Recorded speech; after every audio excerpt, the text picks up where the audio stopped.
Hello students, welcome है आपका electrochemistry के सेकंड लेक्चर में। हमने लास्ट लेक्चर में देख लिया था इलेक्ट्रोकेमिस्ट्री की डेफिनेशन। जैसे कि हम देख रहे थे इलेक्ट्रोकेमिस्ट्री यानी क्या, it is the electrochemistry is the study of interconversion of electrical energy into chemical energy and chemical energy into electrical energy. ये हमने देख लिया था। उसी के साथ साथ हमने क्या किया था, हमने रेडॉक्स रिएक्शन कहा था। Redox reaction is the basis of electrochemistry. जब किसी भी इलेक्ट्रोकेमिकल सेल जिसमें ये सब रिएक्शंस होती है, इंटर कन्वर्जन होता है इलेक्ट्रिकल एनर्जी का केमिकल एनर्जी में और केमिकल एनर्जी का इलेक्ट्रिकल एनर्जी में, इस ये जो इंस्ट्रूमेंट में होता है उसको हमने इलेक्ट्रोकेमिकल सेल कहा था। और इलेक्ट्रोकेमिकल सेल में ये इंटर कन्वर्जन होने के लिए जो रिएक्शन रिस्पॉन्सिबल है उसको हमने रेडॉक्स रिएक्शन कहा था। Where red stands for reduction, OX stands for oxidation. ये दोनों रिएक्शन वहां पे साइमल्टेनियसली होते हैं, उस रिएक्शन को हम रेडॉक्स रिएक्शन कहते हैं। और वहां पे हमने रिडक्शन और ऑक्सीडेशन की जो डेफिनेशन हमको देखनी थी वो भी हमने क्लियर कर ली थी कि रिडक्शन की कौन सी रिएक्शन, तो gain of electrons is called as reduction and loss of electrons is called as oxidation. ये डेफिनेशंस हमने पिछले लेक्चर्स में देख ली थी। साथ ही साथ हमने इलेक्ट्रॉनिक और इलेक्ट्रोलिटिक कंडक्टर्स के बारे में पढ़ लिया था। इलेक्ट्रॉनिक कंडक्शन यानी क्या, ऐसे कंडक्टर्स जिनमें फ्लो ऑफ इलेक्ट्रॉन्स की वजह से इलेक्ट्रिसिटी कंडक्ट होती है, उन्हें हमने इलेक्ट्रॉनिक कंडक्टर कहा था। और मेटेलिक कंडक्टर्स, और उसको हम मेटेलिक कंडक्टर्स कहते थे। अगर हम आयोनिक या फिर इलेक्ट्रोलिटिक कंडक्टर्स की अगर हम बात करें या कंडक्शन की अगर बात करें, तो ऐसे कंडक्टर्स जिसमें due to the flow of ions electricity flow होती है, उन्हें हम आयोनिक कंडक्टर्स या फिर इलेक्ट्रोलिटिक कंडक्टर्स भी कहते हैं। अब देखो, अब हमें इस लेक्चर में नेक्स्ट पॉइंट की तरफ बढ़ना है। अब यहां पे कुछ इंपॉर्टेंट डेफिनेशन है जो आपको याद रखनी होगी। तो let us start with the definition. तो let us start with some important definitions. First definition देखो कौन सी है। तो पहली डेफिनेशन है non electrolyte. Non electrolyte, okay. अब नॉन इलेक्ट्रोलाइट की डेफिनेशन देखो क्या है। The substance whose conductivity whose conductivity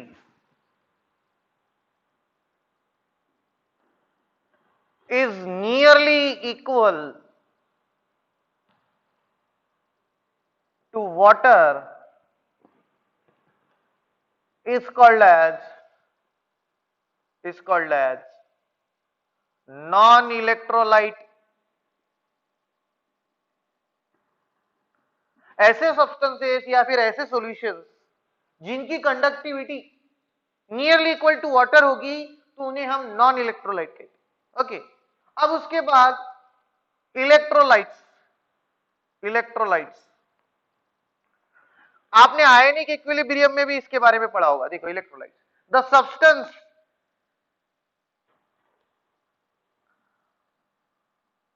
whose conductivity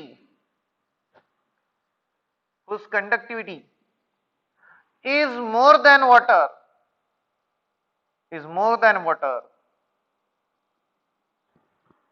then such a solution or a substance, is called as electrolytes. उन्हें हम इलेक्ट्रोलाइट्स कहते हैं। अब इसके एग्जांपल्स जैसे strong acids like H2SO4, HCl, strong bases like NaOH, KOH, salts like KCl, NaCl, ये सभी के सभी इलेक्ट्रोलाइट्स में आते। अब देखो इलेक्ट्रोलाइट्स दो टाइप के हैं। There are two types of electrolytes.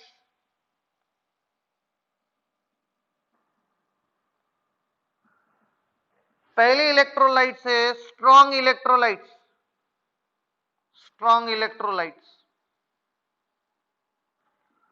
और दूसरे टाइप के इलेक्ट्रोलाइट से वीक इलेक्ट्रोलाइट। अब देखो स्ट्रॉन्ग इलेक्ट्रोलाइट्स किसको बोलेंगे? ऐसे सब्सटेंस जो एक्वियस सॉल्यूशन में कंप्लीटली डिसोसिएट हो जाते हैं, तो ऐसे सब्सटेंस को हम स्ट्रॉन्ग इलेक्ट्रोलाइट कहेंगे। यानी देखो इसकी definition, which dissociates completely, which dissociates completely, जो कंप्लीटली डिसोसिएट हो गए उन्हें हम स्ट्रॉन्ग इलेक्ट्रोलाइट कहेंगे। Which dissociates moderately, which dissociates moderately is called as weak electrolytes। अब ये डिसोसिएट्स यानी क्या होना? तो there is a generation of ion. For example consider करो, मैंने HCl के 100 मॉलिक्यूल्स लिए और इसको वाटर में डाला, H2O में। तो 100 के 100 मॉलिक्यूल्स ये टूट गए, डिसोसिएट हो गए। अब HCl आप सभी को पता है किस तरह से डिसोसिएट होता है, as H positive plus Cl negative. अब देखो 100 मॉलिक्यूल्स अगर आपने HCl के डाले हैं तो 100 मॉलिक्यूल्स H पॉजिटिव आयंस के तैयार होंगे, 100 मॉलिक्यूल्स Cl निगेटिव आयंस के तैयार होंगे। तो यहां पे देखो जब हम आयोनिक कंडक्टर्स के बारे में, कंडक्शन के बारे में बात करते हैं, तो जितने ज्यादा चार्ज पार्टिकल्स किसी भी इलेक्ट्रोलाइट में रहेंगे उतनी ही ज्यादा उसकी कंडक्टिविटी रहती है। अब देखो अगर मैं बात करूं वीक इलेक्ट्रोलाइट की, तो एसिटिक एसिड की CH3COOH, this is the structure of acetic acid. अगर मैं एसिडिक एसिड वाटर में डाल देता हूं इन वाटर H2O, तो ऐसा समझ दो CH3COO negative plus H positive, इसके अगर मैंने 100 मॉलिक्यूल्स डाले तो ये कुछ इस तरह से डिसोसिएट होंगे। और मैं कह देता हूं कि 100 में से 50 मॉलिक्यूल्स डिसोसिएट हुए और 50 मॉलिक्यूल्स उसी तरह से अनडिसोसिएटेड रह गए। तो इसका मतलब देखो इसमें डिसोसिएशन कम हुआ, इसमें डिसोसिएशन ज्यादा हुआ। जितने ज्यादा चार्ज पार्टिकल्स उतनी ज्यादा कंडक्टिविटी। तो यहां पे देखो स्ट्रॉन्ग इलेक्ट्रोलाइट के केस में यहां पे ज्यादा चार्ज आयंस क्रिएट हो रहे हैं, ज्यादा आयंस क्रिएट हो रहे हैं, चार्ज आयन जो रिस्पॉन्सिबल होते हैं इलेक्ट्रिसिटी कंडक्ट करने के लिए। तो ये जो इलेक्ट्रोलाइट्स है ये स्ट्रॉन्ग इलेक्ट्रोलाइट्स हो गए। अब ये देखो यहाँ पे इसका डिसोसिएशन कम है, मैंने 100 मॉलिक्यूल्स डाले और 50 ही ब्रेक हुए, 50 वैसे के वैसे ही रह गए। इसका मतलब क्या हुआ? तो इसमें चार्ज आयंस कम है और चार्ज आयंस कम रहेंगे तो कंडक्टिविटी भी कम रहेगी। तो यहाँ पे एक सिंपल सा फंडा ध्यान में रख लेना, जिसमें जितना ज्यादा डिसोसिएशन, जो जितना ज्यादा टूटेगा वो उतना ही ज्यादा कंडक्टिविटी बताएगा। इसको मैं बराबर से लिख लेता हूं, higher the ions, higher will be the conductivity. जितने ज्यादा आयंस रहेंगे उतनी ज्यादा उसमें कंडक्टिविटी रहेगी। या फिर हम कहेंगे higher will be the dissociation,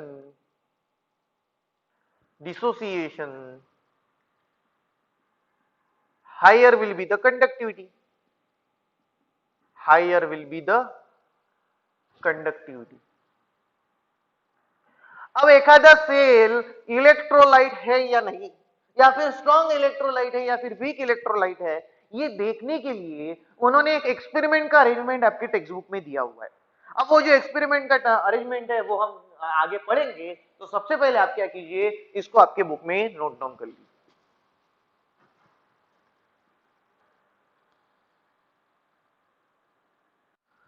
अब देखिए बच्चों, आपके बुक के पेज नंबर 91 पे ये सर्किट डायग्राम दी हुई। Actually it is an electrochemical cell, ये इलेक्ट्रोकेमिकल सेल है।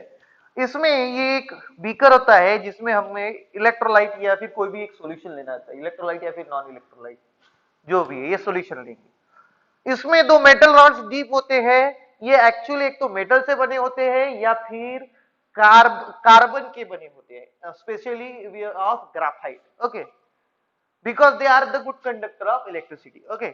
और इससे हम इसको देखो स्विच से एक टर्मिनल बैटरी से कनेक्ट होता है और दूसरा टर्मिनल ये देखो यहाँ पे लैंप से कनेक्ट होता है। देखो इस तरह से इसका सर्किट ये कंप्लीट किया जाता है।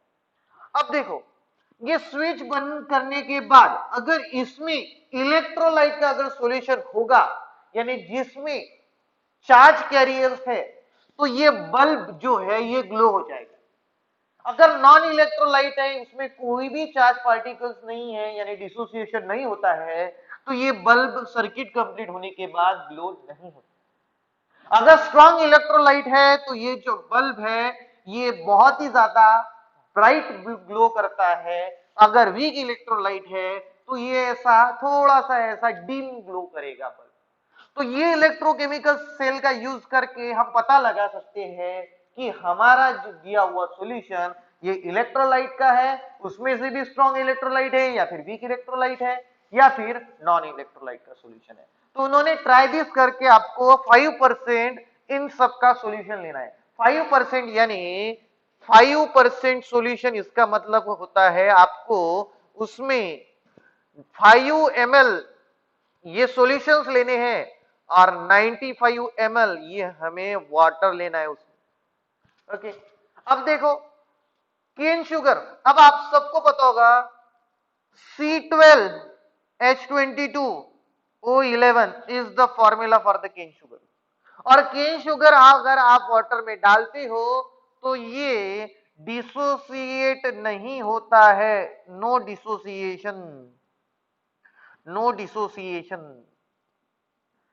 अगर केन शुगर आपने इस इलेक्ट्रोलाइट इस सॉल्यूशन में डाल दिया इलेक्ट्रोकेमिकल सेल में तो वहां पे नो डिसोसिएशन होगा, डिसोसिएशन होगा, नो डिसोसिएशन होगा यानी वहां पे चार्ज कैरियर्स यानी आयंस क्रिएट नहीं होंगे। और आयंस अगर क्रिएट नहीं होंगे तो यहाँ पे आपका जो बल्ब है बल्ब विल नॉट ग्लो, आपका बल्ब ग्लो नहीं होगा। इसका मतलब यूरिया, अब sorry cane sugar is non electrolyte. ये क्या है तो आपका नॉन इलेक्ट्रोलाइट है, ये क्या है तो आपका नॉन इलेक्ट्रोलाइट है। क्योंकि अगर आयंस नहीं तो कंडक्शन नहीं और कंडक्शन नहीं इसका मतलब बल्ब ग्लो नहीं होगा और बल्ब ग्लो नहीं होगा इसका मतलब ये क्या है तो नॉन इलेक्ट्रोलाइट है। ओके, अब देखते हैं यूरिया के बारे में। अब यूरिया का फॉर्मूला सबको पता है H2NC double bond O NH2, NH2C double bond O NH2।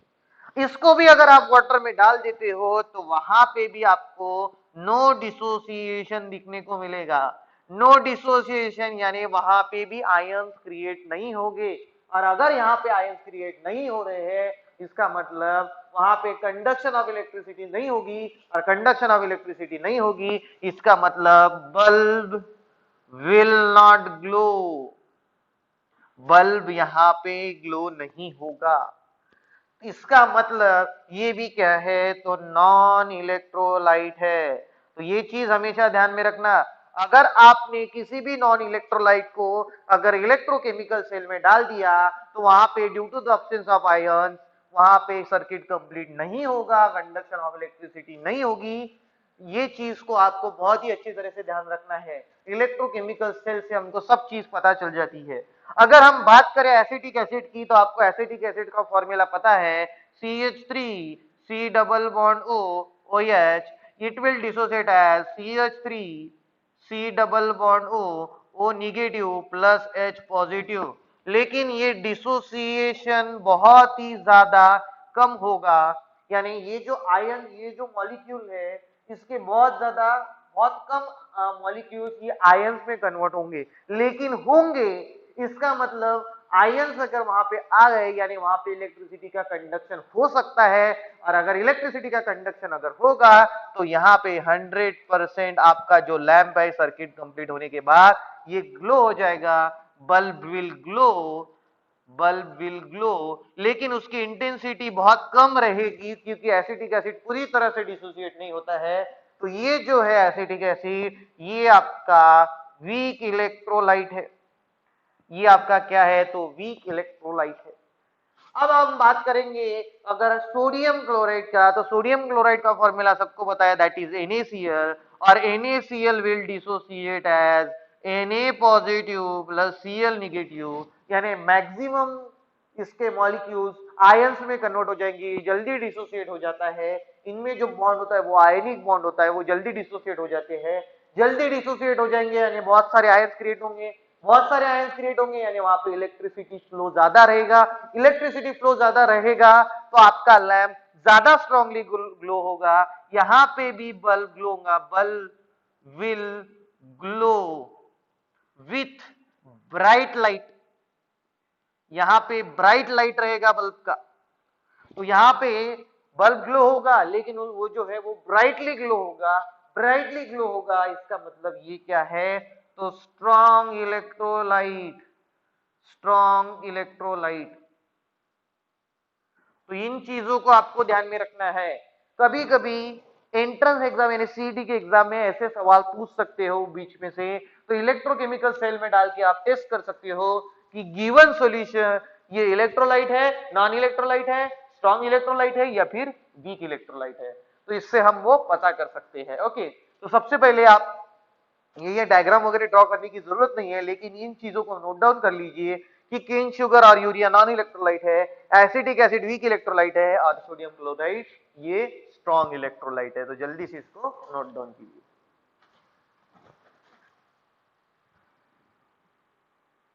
अब देखिए स्टूडेंट्स, हमको इलेक्ट्रिकल कंडक्टेंस ऑफ सॉल्यूशन पढ़ना है।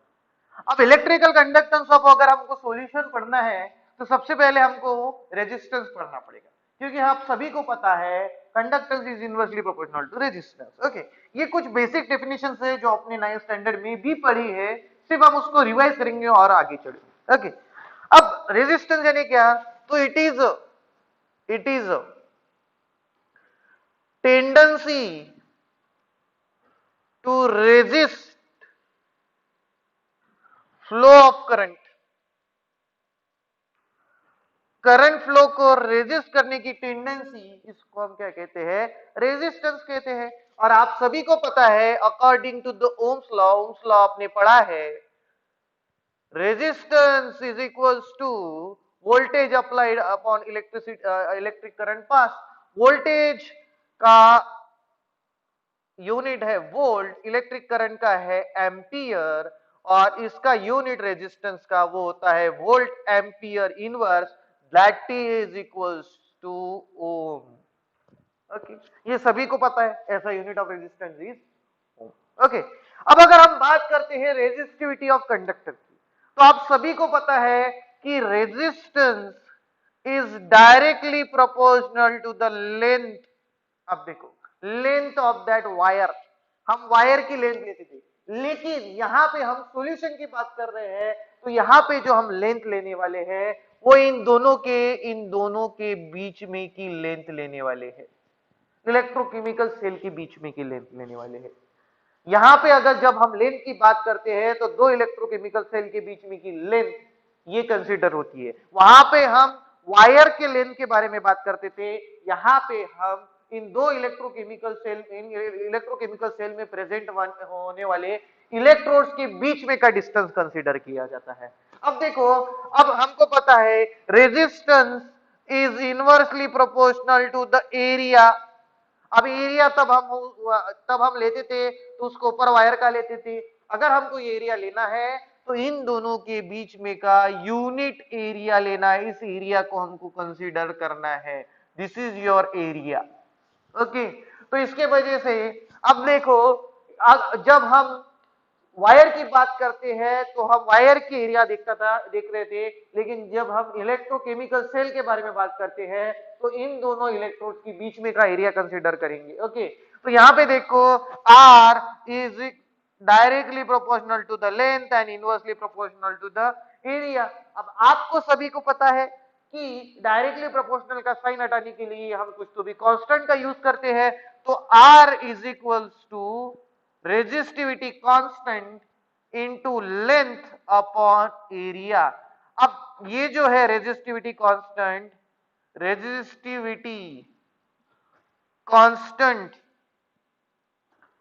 अब हम वहां पे फॉर सब्सटेंस लेते थे, लेकिन यहां पे जो है ये हमारा इलेक्ट्रोलाइट का सॉल्यूशन है इसमें प्रेजेंट होने वाला, तो हम यहां लेंगे रेजिस्टिविटी कांस्टेंट ऑफ सॉल्यूशन और the substance present in that electrochemical cell. Okay, आप देखो, अब आप रेजिस्टिविटी को डिफाइन कर सकते हो इसके ऊपर से, electrical resistivity, the resistivity the resistivity of substance, the resistivity of substance. यहां पे हम इसको क्या कह सकते हैं, यहां पे हम उसको सॉल्यूशन भी कह सकते थे, रेजिस्टिविटी ऑफ सब्सटेंस और रेजिस्टिविटी ऑफ सॉल्यूशन और the resistivity of conductor is the unit length,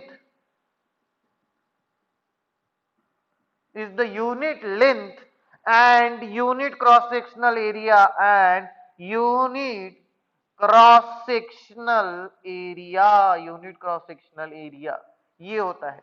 okay, अब आप रेजिस्टिविटी के बारे में इससे पहले भी पढ़ चुके हो। अब देखो resistivity P is equals to क्या हो जाएगा, तो R into A upon L.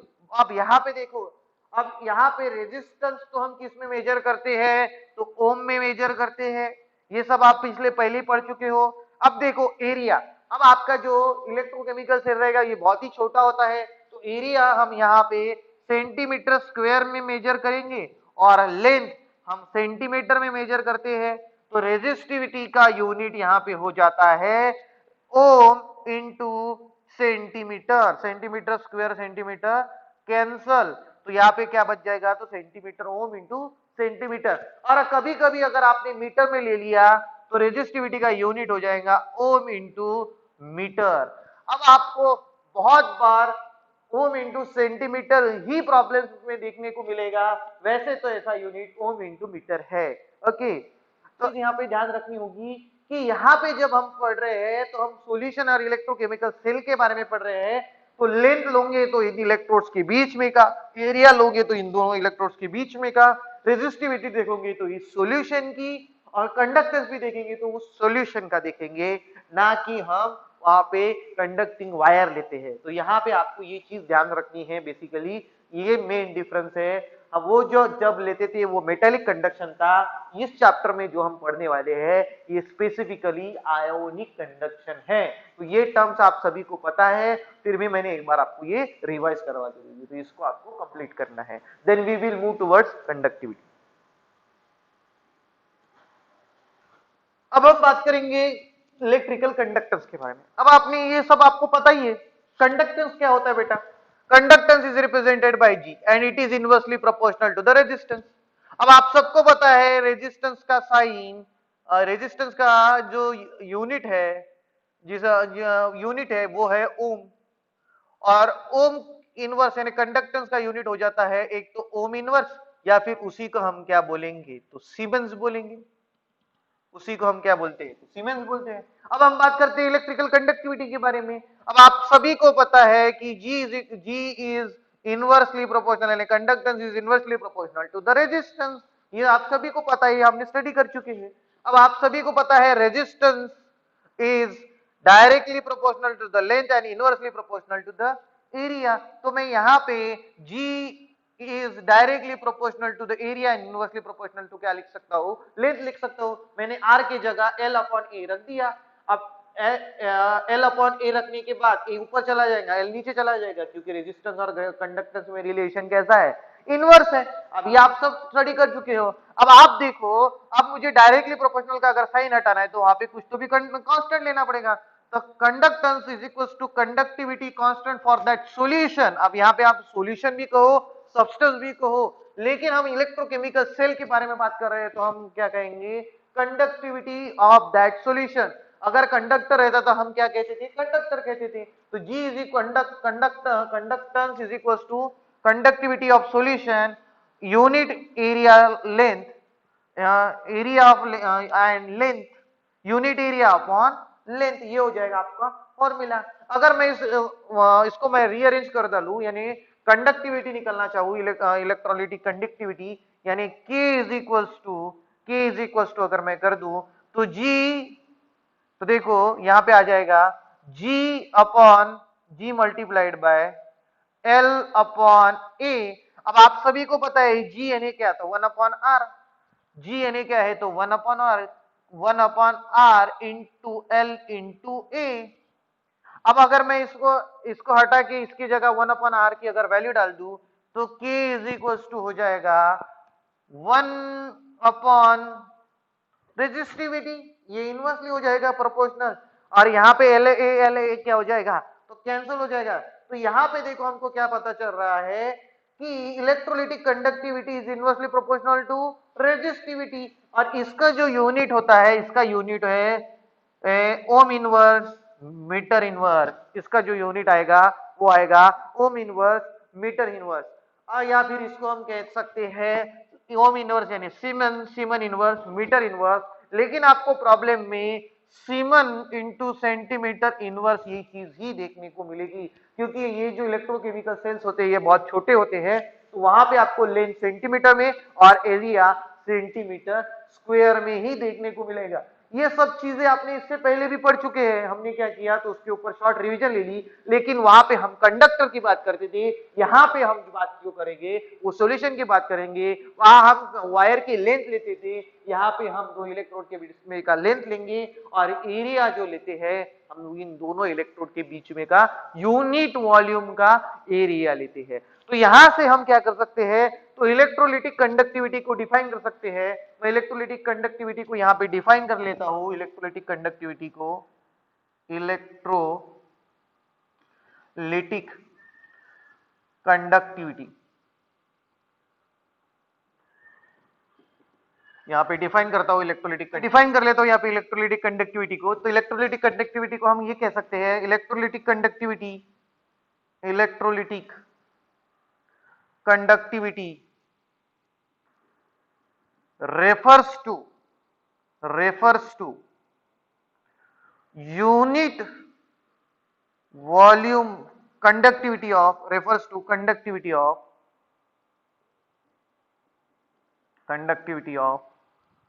unit volume solution, unit volume solution, unit volume solution यानी यहाँ पे इन दोनों के बीच में की लेंथ हम 1 सेंटीमीटर लेंगे और एरिया भी हम 1 सेंटीमीटर लेंगे। इस वॉल्यूम का जो कंडक्शन होगा इसको हम क्या कहते हैं, इलेक्ट्रोलिटिक कंडक्टिविटी कहते हैं। लेकिन आगे जाके इलेक्ट्रोलिटिक कंडक्टिविटी हम डिस्कार्ड कर देते हैं, उसके पीछे भी क्या रीजन है, कैसे है, और एक नया टर्म इंट्रोड्यूस होता है जिसका नाम है मोलर कंडक्टिविटी। तो मोलर कंडक्टिविटी किस तरह से रहेगी ये हम हमारे आने वाले लेक्चर्स में देखेंगे। तो ये सब चीजें आप सभी को पता है, आपने 9th स्टैंडर्ड से ये पढ़ रहे हो, लेकिन फिर भी मैंने एक बार आपको रिवाइज करके दे दिया है। इन सभी के यूनिट्स आपको ध्यान रखने हैं। So we will meet in our next lecture with molar conductivity and why we discuss electroconductivity, ये भी हम देखेंगे इन अवर कमिंग लेक्चर।